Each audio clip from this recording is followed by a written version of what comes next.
Dan siang ini mengenai stamina rohani. Kita lihat dulu Yesaya 41. Yesaya 40 kita akan baca 3 ayat.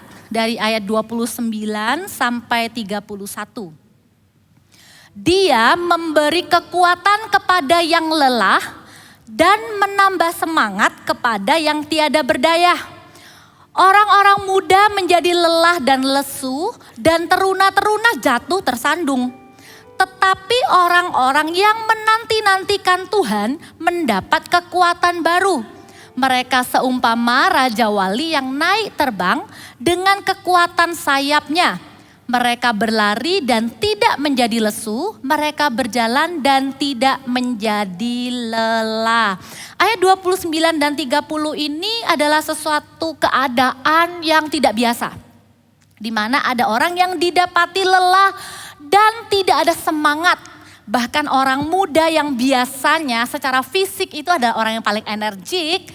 Di Alkitab katakan orang muda pun jadi lelah dan lesu. Bahkan jatuh tersandung. Ini adalah ciri-ciri ketika seseorang mengalami yang namanya lelah rohani, sakit rohani, bahkan mati secara rohani. Kita bisa saja tetap beraktivitas, bisa saja kita tetap produktif menghasilkan di hidup ini, tapi itu bukan jaminan kalau stamina rohani kita itu dalam keadaan baik-baik saja. Performa kita di pekerjaan atau bahkan di dalam pelayanan bukanlah jaminan bagaimana keadaan stamina rohani kita. Ciri-ciri orang yang lelah rohani, sakit rohani, bahkan mati rohani adalah yang pertama, tidak antusias pada perkara-perkara rohani. Bahkan sudah nggak ada appetite for something supernatural. Seperti biasa-biasa saja. Segala sesuatu tentang Yesus sudah tidak ada getarannya lagi di dalam hati. Segala sesuatu sudah berjalan autopilot. Tidak ada rasanya lagi. Hanya sekedar rutinitas dan rutinitas. Tidak antusias, tidak bergairah kepada perkara-perkara rohani. Perkara rohani itu apa? Berdoa, pergi beribadah, mendoakan orang lain, mendengarkan firman, mengucapkan firman, segala sesuatu yang berkaitan dengan Tuhan. Sudah tidak antusias lagi.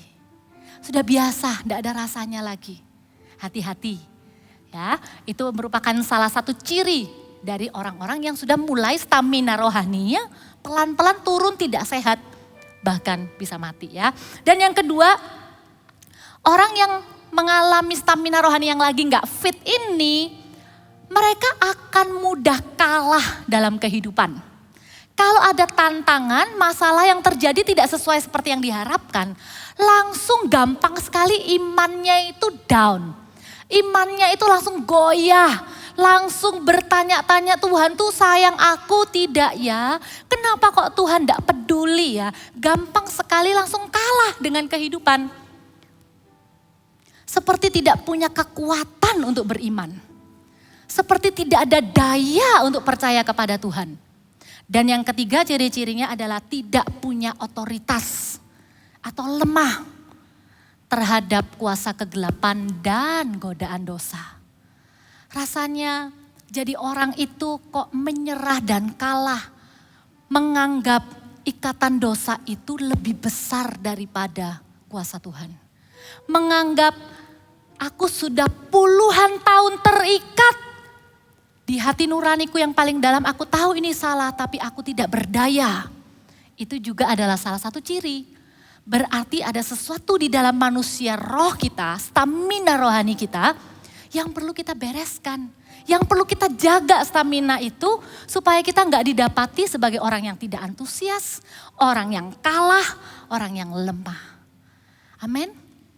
Spirit yang dari dunia ini selalu membuat kita menjadi miskin dan lemah. Perkataan orang, keadaan dan lain-lain. Tapi selama kita punya Tuhan di hidup kita, maka kita bisa didapati sebagai orang-orang yang punya stamina rohani yang kuat. Kita akan lihat ya. Tuhan itu katakan begini di ayat yang ke-29 tadi. Dia memberi kekuatan Artinya stamina rohani itu tidak akan pernah bisa kita dapatkan di luar Tuhan. Kita mau seperti ikut seminar supaya jadi semangat lagi. Atau kata-kata positif, kita cari orang-orang yang bisa motivate kita, bisa motivasi kita dengan sangat baik. Itu sifatnya sementara dan hanya sebatas jiwa. Tapi yang bisa memperbaiki roh kita, yang bisa membuat roh kita itu staminanya kuat, cuman Tuhan. Anda setuju? Kalau Anda setuju, Anda boleh angguk-anggukkan. Tidak ada cara lain. Gitu ya. Maka yang kita perlu lakukan adalah lakukan beberapa disiplin ini. Gak enak rasanya, aduh gitu ya. Tapi kita perlu lakukan, kenapa? Karena Tuhan tahu stamina rohani kita tuh dibutuhkan untuk kita berjalan bersama Tuhan, menggenapi visi dan rencana Tuhan di hidup kita. Yang harus kita jaga sungguh-sungguh, yang harus kita perjuangkan dengan sungguh-sungguh. Itu bukan cuman performa kita, bahkan mengejar karunia-karunia pun dibandingkan dengan menjaga stamina rohani. Pilihlah untuk menjaga stamina rohani. Tidak populer memang, tidak seperti jadi sesuatu yang di-highlight memang dalam kehidupan orang. Karena orang cenderung lihat yang kelihatan. Sama seperti kayak orang itu bangun rumah. Orang itu datang ke sebuah rumah, misalnya rumah baru, orang itu akan langsung lihat interior desainnya, pakai perabotan apa, warna apa. Orang tuh gampang lihat apa yang kelihatan. Nggak ada orang itu yang datang ke rumah terus bilang, fondasinya bagus banget ya. Karena fondasi itu nggak kelihatan. Stamina rohani itu seperti kita bangun fondasi yang tidak kelihatan di hidup kita. Tapi itu yang akan menentukan. Waktu rumah itu kena hujan, bocor nggak? Fondasinya gerak nggak? Sehingga akhirnya rumahnya bocor. Gampang roboh nggak? Gampang cracking nggak dinding-dindingnya? Itu tidak tergantung furniture apa yang dipakai, tapi itu tergantung pada fondasi apa yang dibangun. Karena itu yang pertama, tidak lain dan tidak bukan, cara untuk menjaga stamina rohani, suka maupun tidak suka, ini harus kita lakukan, yaitu membangun disiplin rohani pribadi. Memiliki disiplin rohani. Kalau Anda yang suka olahraga, Anda tahu betapa perlunya disiplin untuk olahraga. Saya menyerah, saya tidak bisa kalau disiplin olahraga. Tapi kalau disiplin rohani, ayo kita kerjakan sama-sama, tidak ada pilihan lain. Disiplin rohani pribadi itu kita perlu bangun dengan sengaja. Kalau kita tidak pernah punya disiplin ini, ayo mulai sekarang dibangun.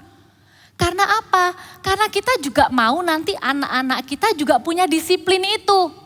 Kalau saya flashback, enggak ada yang mengajari saya punya disiplin rohani. Karena waktu saya besar, orang tua saya bukan orang yang bisa mengarahkan saya kepada Tuhan. Butuh effort besar, butuh disiplin. Untuk saya punya disiplin rohani, punya kehidupan pujian, doa dan firman dalam kehidupan setiap hari, itu butuh usaha lebih. Begitu saya sadar bahwa disiplin rohani itu penting, dan begitu saya sadar iya ya waktu kecil saya belum terbiasa, saya belum disiplin, maka cara terbaik adalah mulai dari anak-anak kecil, anak-anak kita tuh masih kecil. Bangun disiplin rohaninya, dan sekalian kita juga bersama-sama dengan mereka. Amin. Pujian, firman, dan doa itu tidak hanya di hari-hari tertentu.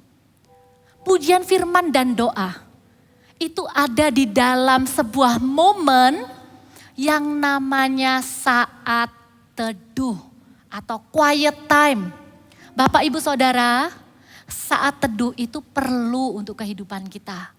Bukan karena harus jadi terpaksa, enggak apa-apa. Kalau untuk awal-awal kita suka enggak suka disiplin melakukannya, nanti lama-lama disiplin itu akan berubah jadi kesukaan. Katakan amin. Tapi kalau kita enggak pernah disiplin, kita enggak akan punya stamina rohani yang kuat. Saya bersyukur pandemi ini benar-benar mengembalikan kita tuh kepada hal-hal yang esensi. Kepada hal-hal itu yang penting dan utama. Salah satunya itu adalah saat teduh. Saya enggak janjian dengan Pastor Philip ya.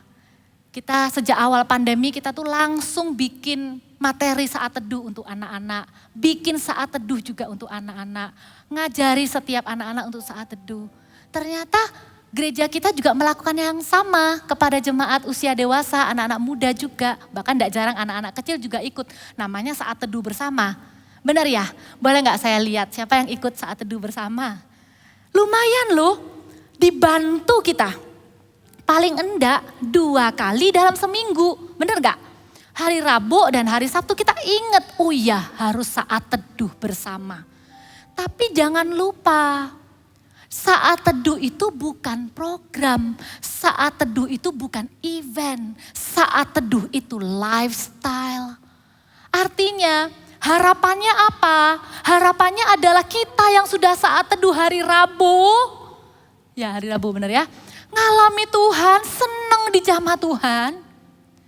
Kamis dan Jumatnya walaupun tidak ada saat teduh bersama, tapi kita bisa saat teduh pribadi. Sambil menunggu kapan lagi ya bisa sama-sama lagi hari Sabtu. Nanti hari Sabtu juga sama. Kenapa? Karena saat teduh itu mengingatkan kita Bapak Ibu Saudara bahwa Tuhan itu ada di dalam kehidupan kita sehari-hari. Tuhan itu bukan cuma tunggu kita in the weekend. Tuhan itu enggak cuma tunggu kita itu waktu kita punya masalah kita bisa datang sama Tuhan. Dalam khotbah tentang doa Bapak kami, saya sangat diteguhkan lagi bahwa Tuhan itu pengen hubungan kita dengan Tuhan. Itu seperti Bapak dan anak. Bayangin kalau anak kita itu enggak pernah bangun hubungan, enggak pernah datang mendekat kepada kita. Tidak pernah sengaja datang. Datang itu hanya ketika minta duit atau mau dibantu. Pasti kita sebagai orang tua ada rasa sesuatu yang hilang. Saat teduh itu awalnya memang jadi disiplin. Tapi goal utamanya adalah kesukaan. Amin. Saya secara pribadi juga mengalami kesulitan. Sekarang kita ngomong saat teduh itu isinya apa? Doa. Kadang bingung. Mau ngomong apa? Sebenarnya itu bisa jadi terpengaruh karena apa?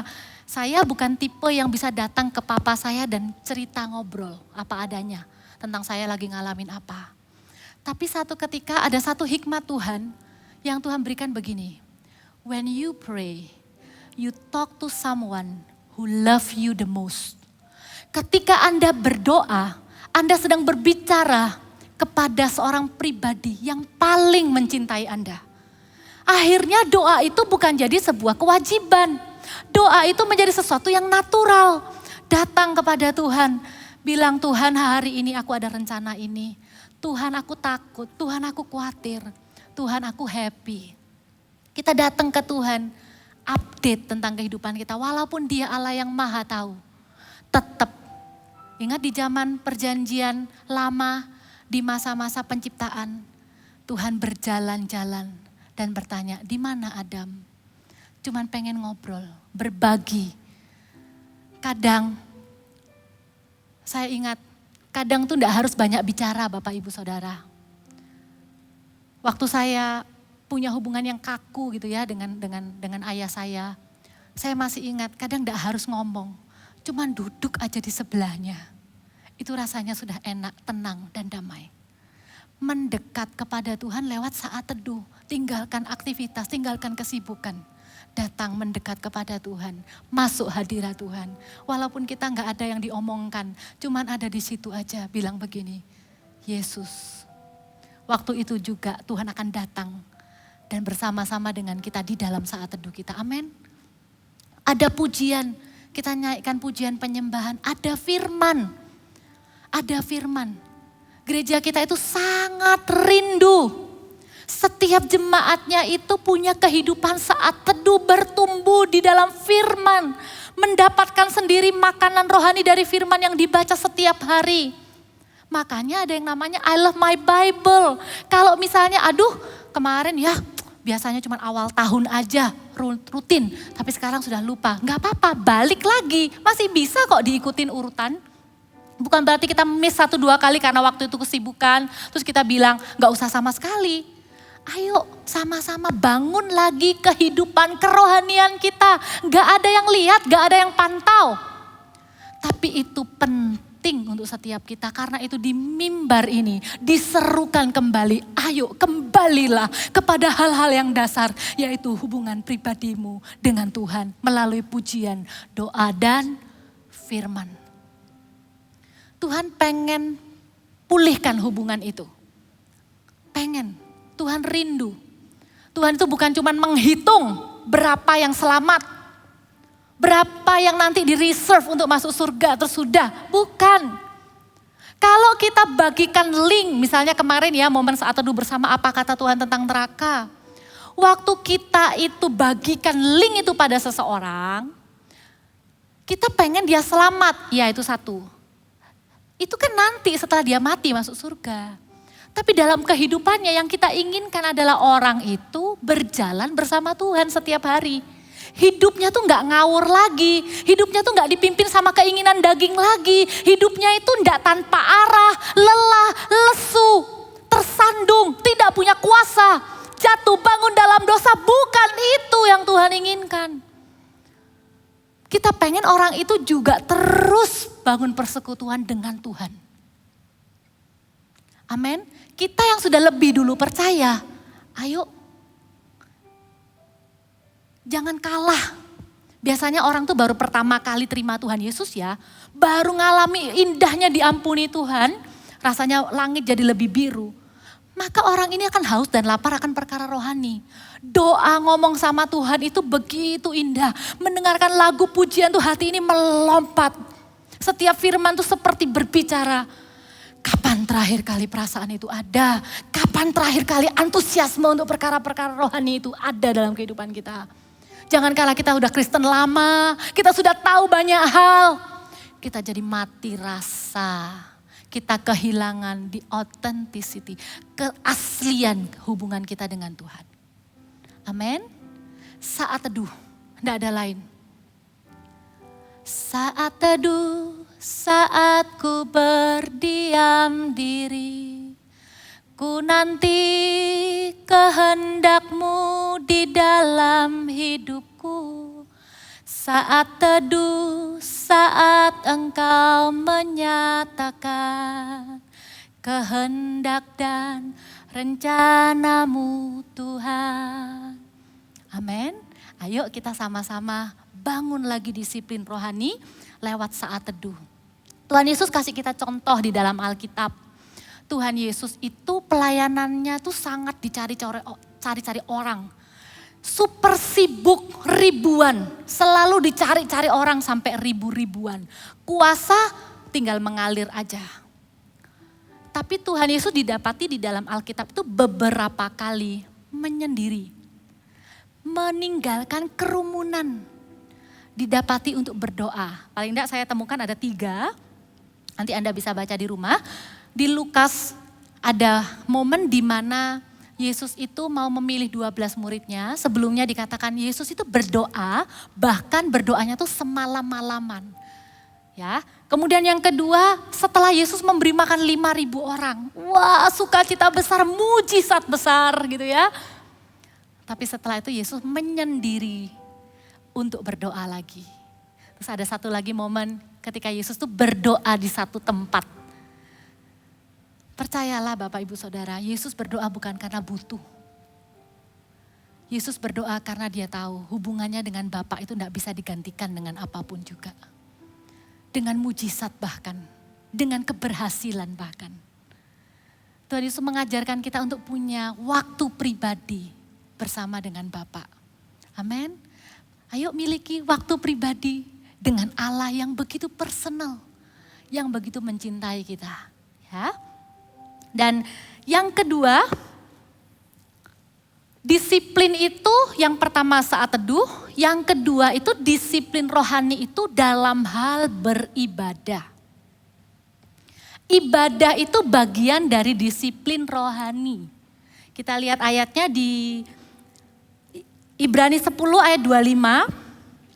Ibrani 10:25 katakan begini. Janganlah kita menjauhkan diri dari pertemuan-pertemuan ibadah kita.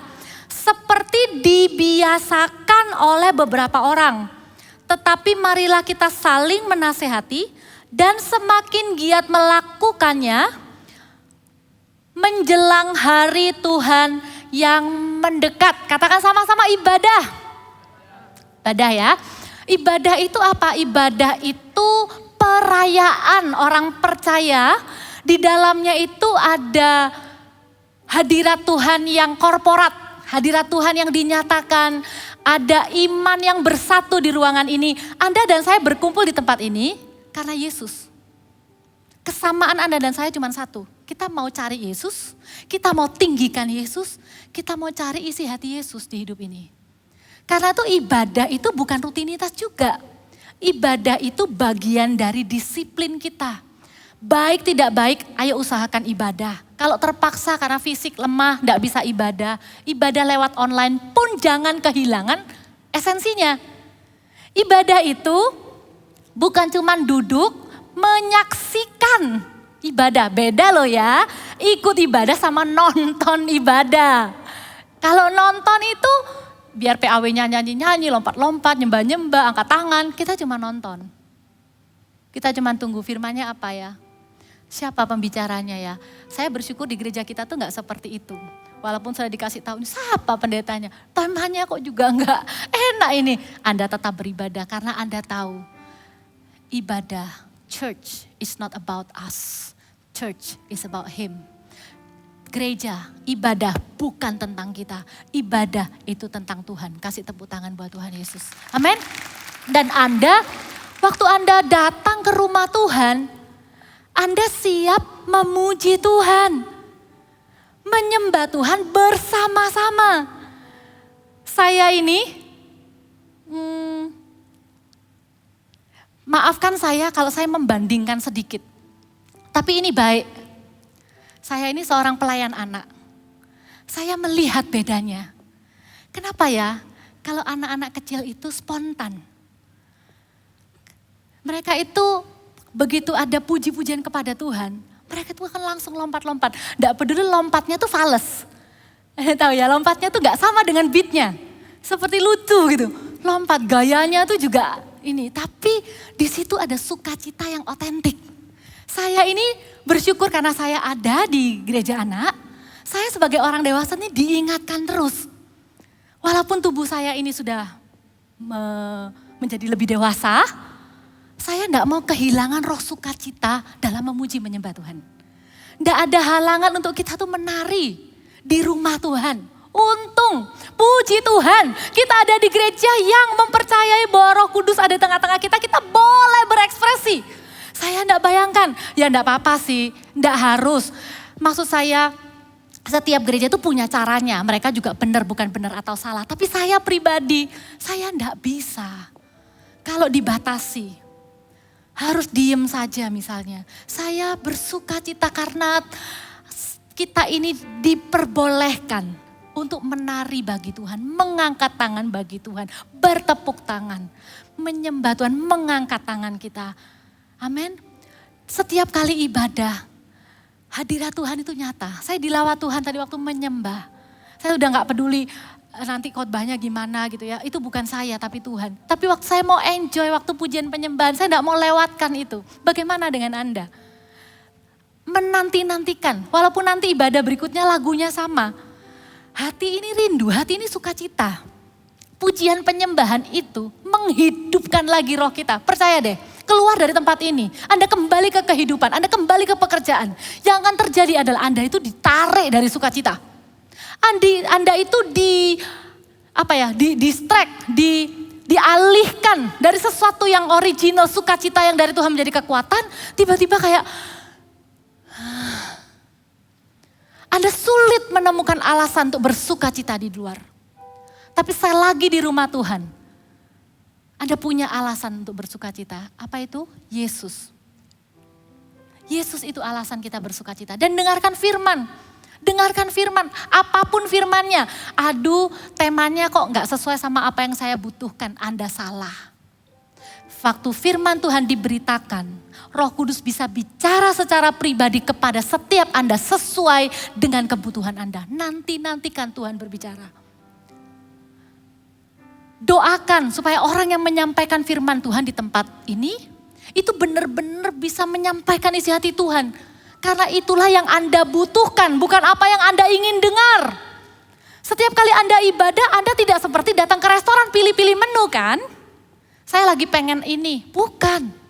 Dan saya buka dapur sedikit ya, saya tahu mungkin tidak banyak dari Anda yang tahu.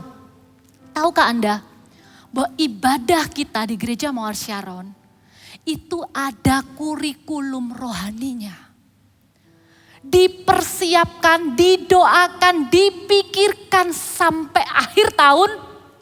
Sudah ada tema-tema per bulan yang didoakan dan disiapkan seperti kurikulum. Kurikulum atau apa ya, menu yang sudah diaturkan sehingga ambil komitmen jangan miss satu kali pun. 52 itu cuma sedikit. Bayangin dari 52 itu ada kurikulum rohani dari Tuhan yang akan membuat kita menggenapi visi dan penglihatan yang dari Tuhan. Mimpi dan penglihatan dari Tuhan. Saya senang.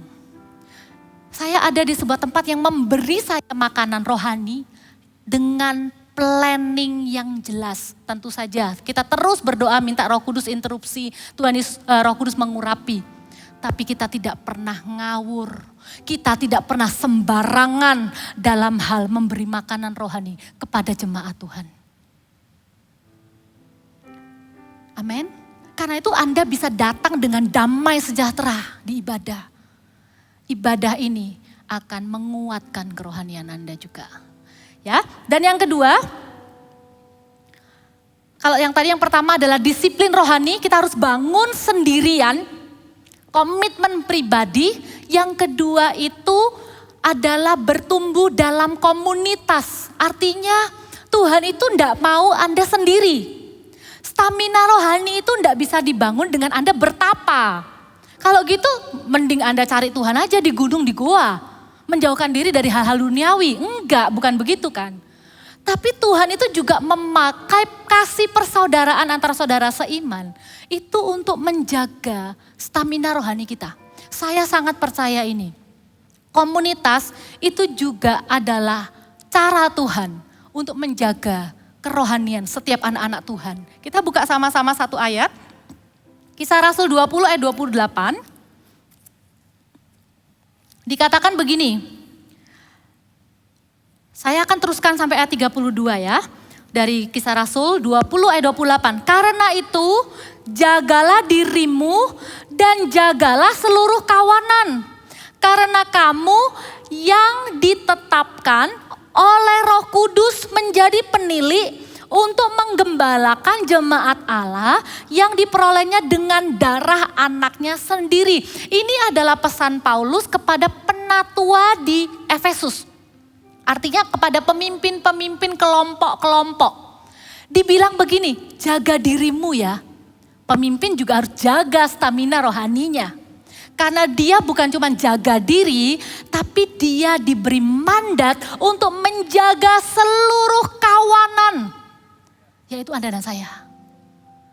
Kalau kita ada dalam sebuah komunitas, pemimpin rohani kita dalam komunitas kita itu mendapat mandat untuk menjaga stamina rohaninya sendiri dan menjagai kita. Dan kita itu berharga. Kita itu diperoleh karena tebusan darah Yesus. Setiap satu orang di dalam komunitas itu begitu berharga. Kenapa kok kita perlu ada dalam kawanan? Karena ayat selanjutnya bilang begini. Aku tahu bahwa sesudah aku pergi, serigala-serigala yang ganas akan masuk ke tengah-tengah kamu dan tidak menyayangkan kawanan itu. Bahkan dari antara kamu sendiri akan muncul beberapa orang yang dengan ajaran palsu mereka berusaha menarik murid-murid dari jalan yang benar supaya mengikut mereka. Sebab itu berjaga-jagalah dan ingatlah bahwa aku 3 tahun lamanya siang malam dengan tiada berhenti-hentinya menasehati kamu masing-masing dengan mencucurkan air mata. Kenapa berada dalam kawanan komunitas itu sangat penting? Karena serigala, iblis yang mengaum seperti singa, mencari siapapun yang bisa diterkamnya. Jangan pernah merasa hebat sendirian. Jangan pernah merasa aku oke kok nggak ada dalam komunitas. Anda sedang dalam incaran. Saya tahu Komunitas itu kadang memang tidak sempurna. Anda butuh bayar harga, merendahkan hati untuk bisa bergabung dalam sebuah komunitas demi stamina rohani Anda. Komunitas kami di Gereja Mawar Sharon itu namanya Connect Group. Apakah Anda punya komunitas? Jangan jadi salah satu jemaat setia ibadah. Anda perlu ada dalam komunitas rohani yang sehat, yang di dalamnya itu tidak ada pengajaran palsu, yang bisa menjaga Anda dari terkaman serigala di luar. Kalau Anda sudah ada di dalam komunitas, bertumbuhlah. Kalau ada sesuatu yang tidak pas, jangan langsung tiba-tiba keluar. Ada pemimpin di atas Anda, di atas pemimpin itu ada lagi pemimpin di atasnya. Di atas dia ada lagi pemimpin di atasnya. Jangan meresikokan diri sendiri dengan tiba-tiba kecewa. Dalam bahasa kerennya sekarang itu namanya ghosting. Tiba-tiba menghilang, dicari sama teman-temannya kok nggak ada, alasannya sibuk. Padahal sebenarnya Anda kecewa. Saya mau panggil kembali. Setiap orang yang sendirian tanpa komunitas. Saya tahu waktu saya ngomong gini, ini isi hati Tuhan. Kalau Anda pernah dikecewakan oleh sebuah komunitas, entah itu kelompok sel ataupun gereja, jangan jadikan itu alasan untuk Anda sendirian. Paulus menasehati jemaatnya dengan mencucurkan air mata.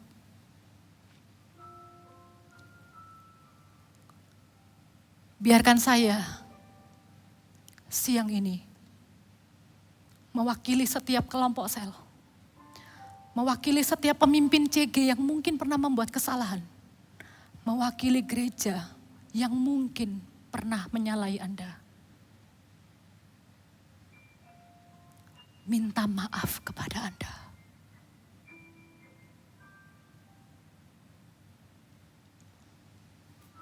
Terimalah kembali gereja di hati Anda.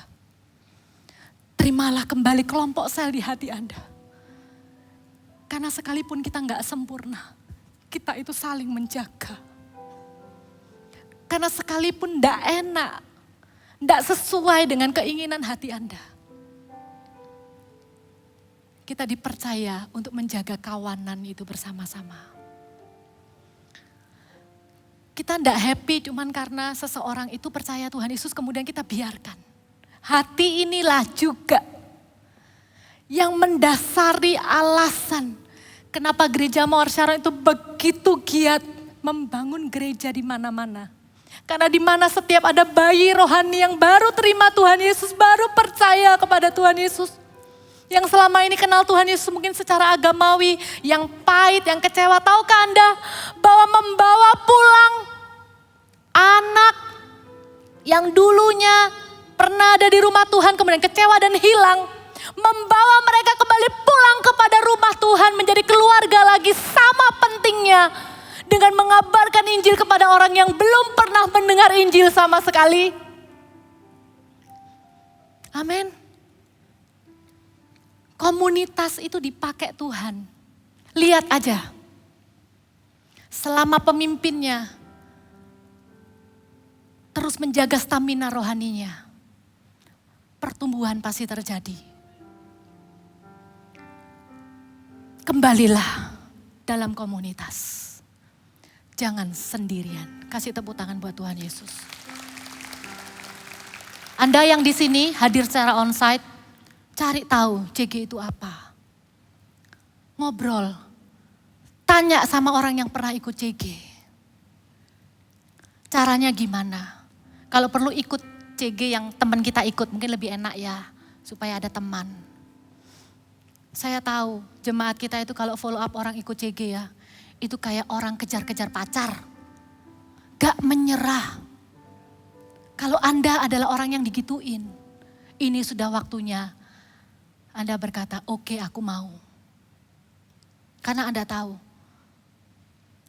jangan-jangan ini kesempatan untuk Anda diluputkan dari serigala-serigala itu.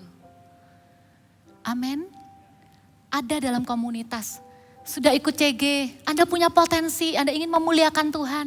Jadikan pelayanan juga sebagai komunitas. Melayani sama-sama. Saya lihat ya, gereja kita tuh indah. Seperti dua sisi, satu itu komunitas pemuritan dan persahabatan di dalam CG. Satu tuh ada yang namanya komunitas pelayanan. Dua-dua itu akan sangat menjaga hidup kita. Kita bisa bertumbuh hari ini dijagai. Karena ada orang yang ingatkan, lu kok lama gak pernah ibadah. Gimana? Anak baik-baik. Ada yang bisa aku doakan kah? Itu loh indahnya punya komunitas saudara seiman. Anda bersyukur? Boleh saya lihat tangan-tangan Anda yang sudah ada di dalam komunitas? Anda bahagia, Anda bertumbuh, kasih tepuk tangan buat Tuhan. Ayo kita doakan yuk. Supaya teman-teman kita, saudara-saudara kita itu gak sendirian terus. Kita bantu carikan yang tepat. Ya, kita bantu mereka untuk menemukan komunitas. Kita mau menjaga kerohanian kita untuk tetap fit gitu ya. Dan orang yang punya stamina rohani yang kuat ya, itu nyata banget dalam kehidupannya. Kita lihat berkatnya apa? Berkatnya apa kalau seseorang itu membayar harganya dengan menjaga stamina rohani? Mazmur 84, kita buka. Ini ayat yang terakhir ya. Mazmur 84 ayat yang ke-6 sampai 8. Mazmur 84 ayat 6 sampai 8 dikatakan begini.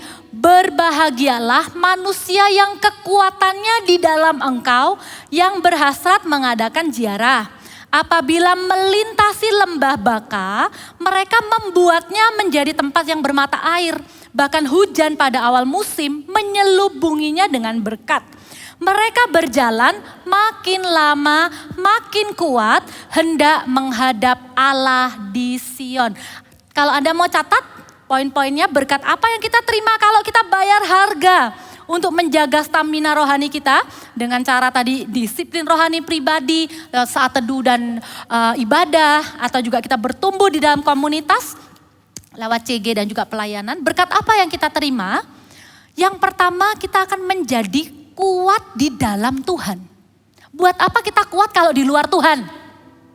Kita mau jadi kuat di dalam Tuhan. Bedanya apa? Orang yang kuat di dalam Tuhan, itu mata rohaninya itu akan tajam dan peka. Untuk membuat keputusan yang tepat. Dia kuat di dalam Tuhan. Orang yang mengenal Allah, Alkitab katakan mengerti segala sesuatu. Ada conviction, ada sebuah keyakinan. Oke, aku akan deal ini pasti ujungnya berhasil. Tahu dari mana? Gak bisa dijelaskan, tapi hatinya tahu. Atau tiba-tiba diluputkan waktu mau ngedil ini di dalam hati gak sejahtera. Tiba-tiba cancel aja padahal bagus minta ampun. Ternyata benar, abal-abal atau bodong gitu ya. Hati ini tuh bisa kayak tajam gitu loh. Itu namanya kuat di dalam Tuhan. Bisa lepas dari kebiasaan buruk. Saya enggak percaya orang yang sungguh-sungguh sama Tuhan itu enggak bisa lepas dari kebiasaan buruk apapun itu. Karena kuasa Tuhan itu, kekuatan Tuhan itu jauh lebih besar daripada kekuatan dosa. Kalau Anda yang terikat rokok hari ini juga di dalam nama Yesus, ketika Anda bangun stamina rohani Anda akan bisa lepas langsung begitu saja. Tanpa bersusah payah. Ada yang kecanduan pornografi, Anda pikir dari muda Anda sudah biasa lakukan, Anda jangan percaya tipuan iblis. Di dalam Tuhan Anda kuat. Detik Anda punya stamina rohani, detik Anda terhubung dengan Tuhan. Anda punya kekuatan itu. Untuk berkata tidak kepada dosa. Tidak usah pikirkan logikanya bagaimana. Kayak HP gitu loh, lowbat ya tidak berguna. Butuh energi, butuh charger ya gimana, colokin aja ke sumbernya. Cek. Pasti langsung otomatis nyala, pasti otomatis bisa dipakai. Saya sangat percaya anak Tuhan itu gak lemah. Anak Tuhan itu kuat. Itu berkat yang pertama. Berkat yang kedua, kan dikatakan apabila melintasi lembah Baka, mereka akan membuatnya menjadi tempat yang bermata air. Saya sempat agak hampir miss di sini. Bukan Tuhan yang membuat lembah baka itu jadi tempat bermata air. Tapi orang yang kekuatannya di dalam Tuhan. Tuhan akan pakai kita membawa perbedaan. Dengan kita dekat sama Tuhan. Rumah tangga yang tidak ada damai sejahtera, ada damai sejahtera. Dengan kita dekat sama Tuhan. Sekeliling orang yang kompromi. Pekerjaan, tempat pekerjaan kita yang tidak menghormati Tuhan. Dengan adanya kita di sana. Ada atmosfer kerajaan Tuhan yang kita bawa kemanapun kita pergi. Sehingga dikatakan apa yang jadi lembah baka, itu jadi tempat bermata air.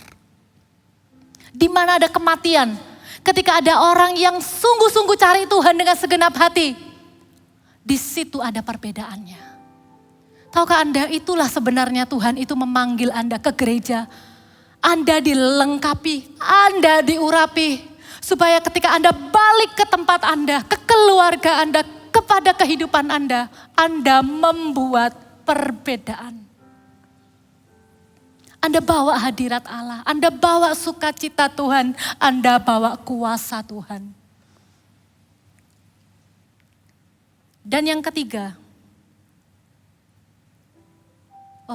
sebelum yang ketiga, kenapa kok kita itu bisa dibawa Tuhan buat perbedaan di hidupnya orang lain? Karena ketika kita itu jaga stamina rohani kita, ini loh yang Tuhan kerjakan di hidup kita. Tuhan itu juga ubahkan hidup kita. Karakter kita itu kayak lagu bilang begini, sedikit demi sedikit, tiap hari setiap sifat, Yesus mengubahku. Sejak ku jumpa Yesus, hidup dalam anugerahnya, Yesus mengubahku. Amin. Setiap hari diubah sama Tuhan. Kenapa? Karena tiap hari jaga stamina rohani. Tiap hari memberi diri diubah oleh Tuhan. Orang yang saat teduh tiap hari akan lebih sabar. Orang yang saat teduh tiap hari akan bisa lebih lemah lembut dalam menghadapi apapun situasi. Saya tidak percaya ada karakter orang yang tidak bisa berubah. Saya percaya karakter itu diubah di hadirat Tuhan. Ketika kita diubahkan, maka kita bisa mengubah orang lain. Mengubah keadaan. Dipakai Tuhan membuat perbedaan. Dan yang ketiga, dikatakan mereka berjalan kian lama. Makin lama, makin kuat. Hendak menghadap Allah di Sion. Siapa bilang ikut Tuhan itu bosan. Siapa bilang ikut Tuhan itu gitu-gitu aja sampai akhir hidup. Jangan banggakan, oh dulu waktu masih muda menginjil ke pedalaman. Sekarang sudah gak ada anak muda yang kayak gitu. Jangan membanggakan masa lalu. Pertanyaannya, sekarang masih melayani Tuhan gak? Kalau orang yang jaga stamina rohaninya, pelayanannya itu dari Tuhan. Tuhan itu tidak akan membiarkan orang yang spiritnya tuh fit nganggur. Kita ini kekurangan pekerja kok, kata Tuhan, tuayan banyak, pekerja sedikit. Kenapa kok enggak dipilih? Kenapa kok enggak ada di pusat kehendak Tuhan? Jangan-jangan karena kita enggak lagi fit spiritnya. Kesempatan itu datang untuk kita tumpang tangan. Kesempatan itu datang untuk kita dipakai Tuhan buat mujizat di hidup keluarga yang baru kita datengin. Tapi kita malu, kita sungkan. Kita langsung ingat-ingat kapan terakhir berdoa ya. Aduh, training kesembuhan sama pastor itu baru 2 tahun lalu. Enggak. Bangun stamina rohani setiap hari. Supaya kita semakin lama semakin kuat. Hendak menghadap Allah di Sion. Itu artinya berkat yang ketiga yang kita dapatkan adalah. Kita selalu siap sedia untuk pemakaian Tuhan. Sampai akhir hidup kita. Ini yang saya doakan juga. Untuk kehidupan saya dan kehidupan Anda. Pemakaian Tuhan di hidup Anda itu tidak ada expired date-nya. Tuhan itu tidak pernah pensiunkan pelayan-pelayannya. Tuhan itu tidak pernah pensiunkan orang yang setia melayani Tuhan. Berjalan kian lama kian kuat. Saya tidak mau. Hanya menceritakan pelayanan saya di masa yang lalu.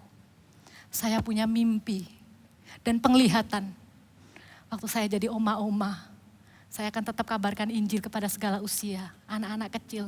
Saya mau jadi oma yang gak cerewet atau nyebelin. Saya mau jadi oma yang menyenangkan, supaya anak-anak kecil tuh gak takut sama saya. Saya mau jaga kerohanian. Jangan ada skandal di hidup ini, jangan skandal tuh ditutupi dengan pelayanan. Iblis itu gak akan halangi Anda melayani Tuhan. Iblis itu gak akan halangi Anda memakai karunia-karunia Anda untuk melayani Tuhan. Tapi dia akan mencegah Anda punya hubungan pribadi dengan Tuhan. Dia akan mencegah Anda membereskan luka di masa lalu Anda. Anda akan dibiarkan terus melayani. Tapi satu titik,